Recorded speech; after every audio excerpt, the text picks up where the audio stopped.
जय हिंद। अभी आप देख रहे होंगे कि सुप्रीम कोर्ट के जजेज के बेंचेस ने एक जजमेंट पास किया है। सारे जुडिशरी के मेंबर्स सब डिसाइड करके स्टेट गवर्नमेंट और लॉ का सिस्टम कि आप 3 साल का जो है एडवोकेसी का प्रैक्टिस, लॉ का प्रैक्टिस सारे स्टेट जुडिशरी में कंपलसरी है जुडिशरी के एग्जाम देने के लिए। यानी कि आप डिस्ट्रिक्ट एंड सेशन कोर्ट का जो जज का जो एग्जाम होता है वो उसके लिए आपको बैठने के लिए कम से कम 3 साल का प्रैक्टिस जरूरी है, तभी आप बैठ सकते हैं। सारे तथ्यों को मैं शॉर्ट में बता रहा हूँ, लेकिन बहुत इंपॉर्टेंट बात बता रहा हूँ, ध्यान से सुनिएगा। और मैंने पहले भी इसका वीडियो बनाया था, जो मैंने बोला था वो हो गया। आप लोग आवाज नहीं उठाए, आप लोग बोले नहीं। आप लोग का बच्चों का कैरियर, हमारे जैसे बच्चों का कैरियर बर्बाद हो रहा है और हो माँ बाप का सपना टूट रहा है। मुझे नहीं पता कि मेरा हिंदी अच्छा है कि नहीं है या मेरा इंग्लिश अच्छा है कि नहीं है, लेकिन कैरियर के साथ यहाँ पे खेला जा रहा है।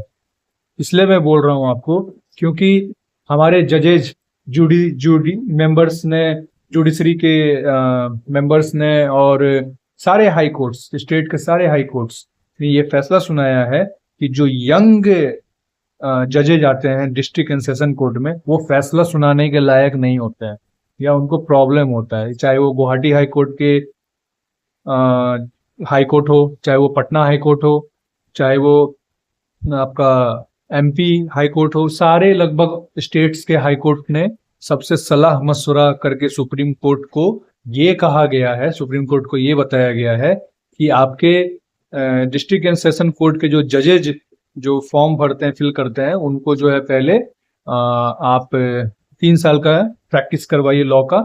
जब वो एलिजिबल हो जाएंगे तभी वो जुडिशरी का फॉर्म आप अप्लाई कर सकते हैं, कॉम्पिटिटिव एग्जाम के लिए आप बैठ सकते हैं। इसमें दो तीन चार पांच पॉइंट्स मैं आपको बता रहा हूं कि आपने तो फैसला सुना दिया, बच्चों से नहीं पूछा, आप सब कुछ जान लिए, पेरेंट्स का सपना तोड़ दिए, पेरेंट्स का सपना भी आपने नहीं सोचा। जब मन ना आया फैसला बना दिया, जब मन ना आया फैसला तोड़ दिया। बहुत सारे कोचिंग्स के जो टीचर्स हैं, जैसे तनसुख सर जो हैं लिंकिंग लॉज के, है ना, या राहुल आईएएस है, या जितने भी जुडिशरी के तमाम टीचर्स हैं, डिस्ट्रिक्ट जुडिशरी है, जो जितने भी हैं, उन लोग का कहना है कि आप सुनिएगा, उन लोग का क्या, मनमोहन जी सर जो हैं, एमजे सर, उन सब का कहना है कि अब हम कैसे क्या बोलें, उन लोग को भी प्रॉब्लम हुआ। अन अकेडमी के जो टीचर्स हैं उन लोगों को भी प्रॉब्लम हुआ कि ये तो गलत है भैया, अब हम कितना दबाव बनाएं, हम तो सुप्रीम कोर्ट पे या किस किस से फाइट करेंगे। तनसुख पालीवाल सर जो लिंकिंग लॉज के अभी बोल रहे थे, मैं सुन रहा था वीडियो, किस किस से फाइट करोगे, स्टूडेंट आवाज नहीं उठाता है, स्टूडेंट बोलता है नहीं है तो छोड़ दो, अब क्या करोगे, होना ही है। अरे आप लोग आवाज इसलिए उठाइए, ठीक है आपका फैसला हो गया, ठीक है मैं सम्मान करता हूँ, चलिए फैसला हो गया, बहुत सोच के आप फैसला किए होंगे, या कुछ आपने समझदारी में ही फैसला किया होंगे, ठीक है मान लिया। लेकिन मुझे एक बात बताइए कि जिस बच्चे का एज, जो 28 साल में लॉ में एडमिशन लिया, जैसे एमपी में लिखा था, एमपी जुडिशरी में अभी बीच में हुआ था कि 70% जिसको आएगा वो बच्चा ही जुडिशरी में एग्जाम फॉर्म फिल करने के लिए बैठ सकता है। अब तो ये तो ऑल स्टेट्स का हो गया। और सर लोग कह रहे थे कि सेट्टी कमीशन एक कमीशन पास किया था जिसमें ये चीज पहले हटा दिया, पहले भी था ये 3 साल वाला, शेट्टी कमीशन की वजह से ये चीज हटा दिया गया कि नहीं अब 3 साल या 2 साल का प्रैक्टिस जरूरी नहीं है, आप ट्रेनिंग में सिखा सकते हैं। अब फिर से दोबारा जब जो हमारे सीजीआई बने हैं अभी गवई सर, उनके टीम के मेंबर्स ने ये फैसला सुनाया, आते ही इतना घटिया फैसला सुना दिए। घटिया इसलिए मैं बोल रहा हूँ, मैं आपको कारण बता रहा हूँ, आपने सबका तो देखा, तो उन बच्चों का क्या जो बच्चे लेट से सपना देखें, उसमें बच्चे का गलती क्या है। लोगों को नहीं पता होता है कि हम सपना क्या देखें। जरूरी नहीं है कि आपको बचपन से लोग इंजीनियर डॉक्टर बनता है, हम ये बनेंगे हम वो बनेंगे, समझने में थोड़ा टाइम हो जाता है, लग जाता है। जो बच्चा 28-29 साल में एडमिशन लिया लॉ में ग्रेजुएट करने के बाद में, जरूरी तो नहीं है कि आप पहले से ही माँ के पेट से सपना देख के आए हैं कि मुझे तो अब इसी लाइन में जाना है। लोग ऐसे ही लाइन बदलता है, सपना देखता है या किसी के दिल पे बीतता है, तब समझ में आता है कि अच्छा ये भी एक पोस्ट होता है जिसका हम तैयारी कर सकते हैं। यूपीएससी जैसा नहीं ना कि ग्रेजुएशन किए और बैठ गए। पता चलता है कि यूपीएससी से भी बढ़कर जुडिशरी का एग्जाम है, उससे भी बड़ा एग्जाम है ये।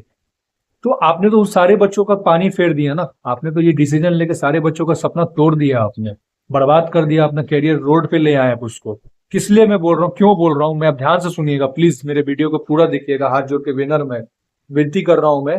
वीडियो को बीच में मेरा बकवास बात समझ के नहीं कट कीजिएगा, मेरे वीडियो को थोड़ा स्पीड में बढ़ा लीजिएगा अगर यदि आपको लंबा वीडियो लगे तो कहने का मतलब कि जज लोग ने फैसला सुनाया, सब फैसला सुनाए कि 3 साल का जरूरी है। मुझे एक बात बताइए, जो बच्चा 28 साल में लॉ किया, 28 से 29, 29 से 30, 30 से 31, 28 से 29, 29 से 30, 30 से 31, 3 साल उसको लग जाएगा लॉ करने में। 31 से 32, 32 से 33, 33 से 34, 32 से 33, 33 से 34, 34 से 35, 3 साल लग जाएगा उसको प्रैक्टिस करने में। 35 उम्र तक उसका लास्ट एज होता है। 35 एज आपने एक निर्धारित करके रखा हुआ है, फिक्स करके रखे हैं आप लोग कि 35 एज तक के बाद में ऐसे भी कोई कैंडिडेट नहीं दे सकता है, जनरल कैटेगरी का खासकर मैं बात कर रहा हूँ। एसटी ओबीसी का तो आप लोग को तो बहुत फैसिलिटी मिला, उन लोगों का बच्चा को तो बड़ा खुश होगा कि हाँ कोई दिक्कत नहीं है। नहीं, जनरल कैटेगरी आवाज क्यों नहीं उठाता है? उन बच्चों का तो एज चला गया, क्या उन बच्चे का कैपेबिलिटी वो नहीं है? वो आप कैसे डिसाइड कर सकते हैं उनका बिना परीक्षा लिए, या उनका आप कैसे जज कर सकते हैं कि वो बच्चे जो हैं कैपेबल नहीं है? वो बच्चे जिनका एज हो जा रहा है या उस इस डिसीजन के वजह से जिनका एज खत्म हो जाएगा, आपने एज क्यों नहीं बढ़ाया? यदि आपने ये फैसला सुनाया ही, मैं मान लिया आपने ये फैसला सुनाया, तो साथ में जो 35 उम्र लास्ट डेट जो आपने दिया हुआ है जुडिशरी का, उसमें 2 साल 3 साल एक्सटेंड क्यों नहीं किया आपने एज का? उसमें एज में भी तो हाईकोर्ट में भी एज का, हाईकोर्ट अलग चीज हो गया, लेकिन आपने ये जो डिस्ट्रिक्ट एंड सेशन जज का एज जो फिक्स किए हुए हैं जनरल कैटेगरी के लिए, उस एज को आपने एक्सटेंड क्यों नहीं किया? आवाज बच्चे लोग क्यों नहीं उठाते हैं? यदि आपने ये फैसला सुनाया है कि 3 साल मैंडेटरी है, तो इस तरफ तो एज भी खत्म हो रहा है ना, आप एज भी तो बढ़ाइए कि नहीं इतना अटेम्प्ट दे सकते हैं जनरल कैटेगरी। 35 था तो 39 तक, 38, ऐसा दो अटेम्प्ट 3 अटेम्प्ट तो आपको एज देना चाहिए ना, आपने ये क्यों नहीं दिया? आपने तो कैरियर खत्म कर दिया ना, क्योंकि 3 साल बच्चा ग्रेजुएट किया या बीटेक किया, कुछ भी किया, उसको समझ में नहीं आया क्या करना है नहीं करना है, किसी से सुना, किसी से देखा, पर्सनली वो कोर्ट का, हर इंसान को जीवन में कोर्ट का काम होता है, वो देखा, जज के सामने गए, समझ में आया कि ये भी एक पोस्ट है, वो तैयारी कर रहे हैं अपना नौकरी छोड़ के, कि अपने बच्चों को, जो जितने भी वकील भाई साहब हैं, जितने भी वकील से अधिवक्ता गण है, जितने भी हैं ज्ञानी लोग, वो अपने बच्चों को कहे होंगे बेटा तुम तैयारी करो, तुम तैयारी करो, तुम तैयारी करो। उनके बच्चे सपने देखे होंगे कि मैं बीटेक कर लूंगा, मैं ये कर लूंगा, मैं सबको दरकिनार करके, सबको साइड करके वो सोचे होंगे कि मैं तैयारी करूंगा जुडिशरी का, मैं तैयारी करूंगा फलाने फलाने का। वो चीज भी आपने उसको छोड़ दिया, इसके सपने को आपने तोड़ दिया। अब वो 3 साल में वो प्रैक्टिस करेगा, 3 साल वो क्या करेगा, 3 साल वो कहाँ जाएगा? आपने उसका तो सम्मान नहीं किया। आपने जुडिशरी मेंबर्स ने, आपने बस सिर्फ अपना एक सारे हाईकोर्ट से सलाह मशवरा लिया कि जितने भी जजेज हैं आपका क्या कहना है, सारे स्टेट के जजेस से आपने एक बिना पूछे, बिना फरमान निकाले, स्टूडेंट से डिस्कस किए, उसके पेरेंट्स से बिना डिस्कस किए, आप जज हैं, जस्टिस हैं आप, अब भगवान आपको दर्जा दिया गया है, तो आपने अपने मन से फैसला सुना दिया कि नहीं भाई ये सही रहेगा। जस्टिस गवई जी जो है तो अपने मन से फैसला सुना दिए और डिसीजन ले लिए कि आप लोगों का सलाह मशवरा क्या है, स्टेट गवर्नमेंट से पूछ लिए, मिनिस्टर से पूछ लिए। तो आपको ये किसी ने क्यों नहीं कहा कि आप एज भी बढ़ा दीजिए ना, अटेम्प्ट, नंबर ऑफ अटेम्प्ट्स भी तो बढ़ा दीजिए? आप ये क्यों नहीं किए, नंबर ऑफ अटेम्प्ट्स बढ़ा दीजिए जनरल कैटेगरी का। SC ST OBC का तो ऐसे भी बढ़ा रहता है, क्यों नहीं बढ़ा रहे हैं आप? इसमें राजनीति क्यों कर रहे हैं? क्यों किसी का जीवन आपने बर्बाद कर दिया? आपको बददुआ लगेगा ना, फिर आपको तो बददुआ लगेगा। आप तो एक आप कह रहे हैं कि आने वाला जजेज जो है वो अच्छा डिसीजन सुनाएगा क्योंकि उसको 3 साल का प्रैक्टिस हो रहेगा, सब समझ में आएगा। इतने जो जजेस बन गए सब गलत फैसला सुनाए क्या? उनके जो ट्रेनिंग होता है, 3 साल का जो ट्रेनिंग होता है या 2 साल का ट्रेनिंग होता है, जो जज बन जाता है, उस ट्रेनिंग में कम पड़ जाता है क्या ट्रेनिंग देना आप लोग को? यूपीएससी जैसा एग्जाम में जो एक डिस्ट्रिक्ट मजिस्ट्रेट बनते हैं, कलेक्टर बनते हैं, वो लोग भी ट्रेनिंग 1 साल करते हैं लबासना में करने का, ग्रेजुएशन करने के बाद में वो पूरे डिस्ट्रिक्ट का मालिक होता है और जनता लोग का फैसला भी सुनाते हैं। मैं खुद जाता हूँ SD ऑफिस, DM ऑफिस में खुद जाता हूँ और मैं देखता हूँ क्या वो लोग कैपेबल नहीं है डिसीजन सुनाने में?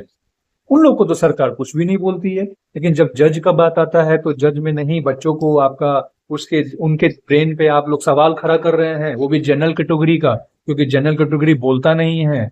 जनरल कैटेगरी का पेरेंट्स मरा हुआ है क्या, हिजड़ा बन गया है क्या? मैं साफ बोल रहा हूँ, आप लोग को बुरा लगेगा। जनरल कैटेगरी का बच्चा क्यों नहीं आवाज उठाता है, क्यों नहीं इस डिसीजन पे आवाज उठाता है कि यदि आपने ये डिसीजन दिया तो एज नंबर ऑफ अटेम्प्ट्स भी तो बढ़ाइए जनरल कैटेगरी का। आप ये क्यों नहीं बढ़ा रहे हैं? आप लोग तो पूरा तिकड़मबाजी कर रहे हैं आप लोग। मुझे बस इतना ही कहना है, मैं ज्यादा नहीं कहूंगा, क्योंकि मैंने इसके ऊपर पहले भी आवाज उठाया और कोई नहीं बोलता है। मैंने पूरे सुप्रीम कोर्ट के जजेस को मैं अपने वीडियो फॉरवर्ड किया, मैं फिर भी करूँ, अभी भी करूंगा। सारे मैं हाई कोर्ट्स के जितने भी कमीशन है सबको मैं ये वीडियो फॉरवर्ड करूंगा। आप लोग बोलते नहीं है, मैं सोशल मीडिया पे आया हूँ, यूट्यूब पे आया हूँ, आप लोग कोई कुछ आवाज नहीं लेते हैं, कुछ नहीं बोलते हैं। कैरियर बस इंस्टाग्राम देखा, ये देखा, वो देखा, तैयारी कर रहे हैं। तैयारी करने से नहीं होता, आपकी जिंदगी का कितना साल बर्बाद हो जाएगा। जिंदगी के साथ आपके साथ खेला जा रहा है। ये चीज आपका एग्जीक्यूटिव में क्यों नहीं होता है, लेजिस्लेटिव में क्यों नहीं होता है, जुडिशरी में क्यों ऐसा हो रहा है? इतने जजेज बन गए हैं, वो सब क्या पागल हैं?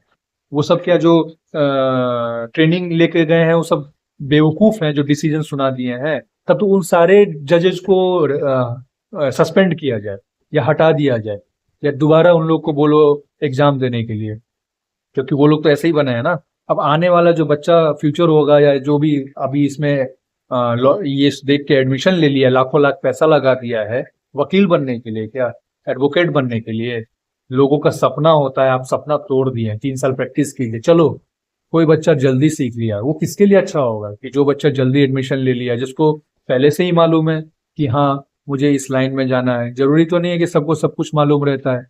लोग लेट से एडमिशन ले रहा है, वो भी जनरल कैटेगरी।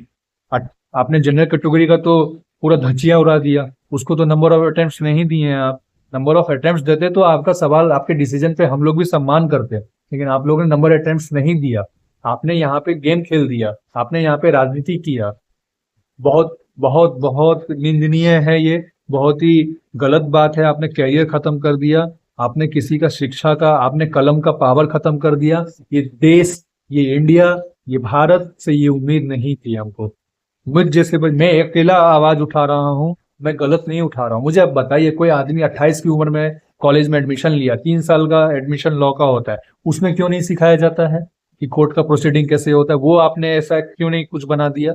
या आपने ये क्यों नहीं किया कि ठीक है नंबर ऑफ अटेम्प्ट्स बढ़ा देते हैं, क्योंकि 3 साल तो उसका गया लॉ में, 3 साल गया उसका प्रैक्टिस में, तो एज ही खत्म हो जाएगा ना उसका। तो फिर वो जुडिशरी में तो वैसे भी नहीं बैठेगा, वो session district and session court में तो वैसे भी नहीं बैठ पाएगा एग्जाम में। वो फिर शादी कब करेगा, बच्चा कब करेगा, पैसा कब कमाएगा? अपने दोस्तों को देख रहा है, वो सब लोग पैसा कमा रहे हैं, कोई इंजीनियरिंग में कर रहा है, कोई कुछ कर रहा है, वो तो सुसाइड कर लेगा, वो तो सुसाइड कर लेगा। अब आप लोग समझिए, आप लोग आवाज नहीं उठाते हैं, मुझे बहुत कष्ट होता है, बहुत दर्द होता है। जनरल कैटेगरी वाले सब आवाज नहीं उठाते हैं, लाइन तो बहुत है, लेकिन आप लोग आवाज नहीं उठाते हैं।